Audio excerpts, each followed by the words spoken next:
राज्य सरकारनं लाडकी बहिणीच्या उत्पन्नाची माहिती मागवली आहे। मोठ्या प्रमाणावर लाभार्थी बाद होण्याची शक्यता आहे। बोगस लाभार्थ्यांविरोधात राज्य सरकार आक्रमक झालंय। मुख्यमंत्री माझी लाडकी बहीण योजनेत राज्य सरकारनं निकषानुसार छाननी करण्यास सुरुवात केली आहे। निकषात न बसणाऱ्या आतापर्यंत 11 लाखाहून अधिक लाडक्या बहिणी अपात्र ठरवल्या आहेत। या संदर्भात अधिक माहिती घेऊयात आमचे प्रतिनिधी रोहन कदम यांच्याकडून। रोहन, आता राज्य सरकारनं लाडकी बहीण योजनेच्या उत्पन्नाची माहिती मागवली आहे, काय अधिक अपडेट? 2,65,00,000 महिला ज्या आहेत त्या लाडक्या बहिणींच्या माध्यमातून लाभार्थी आहेत आणि जवळपास 1,500 रुपये महिना जे आहेत ते घेत आहेत। परंतु मागील काही महिन्यापासून या सगळ्याबाबतची छाननी जी आहे ती सुरू झालेली पाहायला मिळते। जवळपास 11 लाख फॉर्म जे आहेत ते बाद देखील करण्यात आलेले आहेत। कारण का अनेक जण सरकारी नोकरी असताना, घरामध्ये गाड्या असताना आणि 2.5 लाखापेक्षा उत्पन्न जास्त असताना देखील अशा प्रकारच्या योजनेचा जो आहे ते लाभ घेत होते। त्यामुळे आता इन्कम टॅक्स विभागाकडे म्हणजेच आयकर विभागाकडे जे आहे ते राज्य सरकारने पत्र लिहून माहिती मागवली आहे।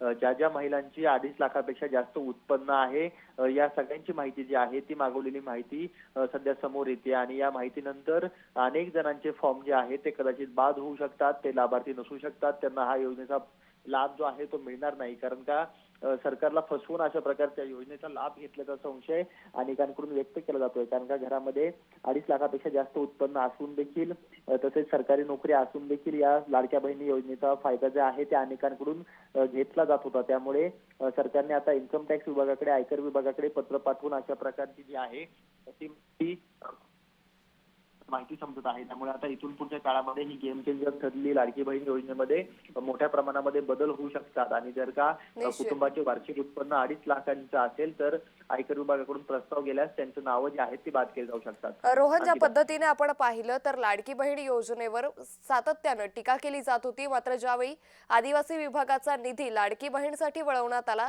त्यावरतून आता सरकारच्या तिजोरीवर ताण पडतोय अशी चर्चा होती। कुठेतरी राज्य सरकारवरती आता या चर्चेचा दबाव पडल्यानं ही सगळी माहिती मागवली जाऊ शकते। अगदी बरोबर आहे, कारण का जवळपास 1,500 रुपये दर महिन्याला म्हणजे एप्रिल पर्यंत जवळपास 9 हप्ते जे आहेत ते लाडक्या बहिणींना मिळालेले आहेत। जवळपास 13,500 रुपये प्रत्येक महिलाच्या अकाउंटवरती गेलेले आहेत आणि 2,65,00,000 महिलांच्या अकाउंटवरती ज्यावेळी सरकारकडून 13,500 रुपये जातात त्यावेळी मोठा ताण जो आहे तो सरकारच्या तिजोरीवरती पडलेला पाहायला मिळतोय। सरकारकडून अनेक ठिकाणून उत्पन्नाचा स्रोत जो आहे तो वाढवण्याचा प्रयत्न केला जातोय, परंतु तितकासा प्रतिसाद जो आहे तो मिळत नाही आणि या एका योजनेसाठी खूप मोठा ताण जो आहे तो तिजोरीवरती पडतोय। त्यामुळे इतर विभागाचे पैसे जे आहेत ते लाडक्या बहिणींच्या हप्त्यांसाठी वळवले जात आहेत, त्यानंतर पुन्हा त्या विभागाला जे आहेत ते पैसे दिले जात आहेत। परंतु त्या वेळी जे आहे ते महिन्याच्या महिन्याला इतक्या मोठ्या प्रमाणामध्ये खर्च होत असताना सरकारच्या तिजोरीवर जो आहे तो मोठा भार पडला पाहायला मिळतोय। त्यामुळे याचा आकडा जो आहे लाभार्थ्यांचा तो कमी करण्याचा सरकारकडून सध्याच्या घडीला तरी प्रयत्न केला जात असल्याचं पाहायला मिळतंय। निश्चित रोहन, धन्यवाद आपण दिलेल्या सविस्तर माहितीसाठी। त्यामुळे राज्य सरकारनं आता लाडकी बहीण योजनेच्या उत्पन्नाची माहिती ही मागवून घेतली आहे। बोगस लाभार्थ्यांविरोधात आता राज्य सरकार आक्रमक झाल्याचं सध्या पाहायला मिळतंय। राज्य सरकारनं आता लाडकी बहिणीच्या उत्पन्नाची माहिती ही मागवून घेतलेली आहे। त्यामुळे एकंदरीतच सातत्यानं या लाडकी बहीण योजनेवर टीका केली जात होती। याच पार्श्वभूमीवर राज्य सरकारनं बोगस लाभार्थ्यांची यादी काढली, त्यांच्यावरती कारवाई करण्यात आली होती।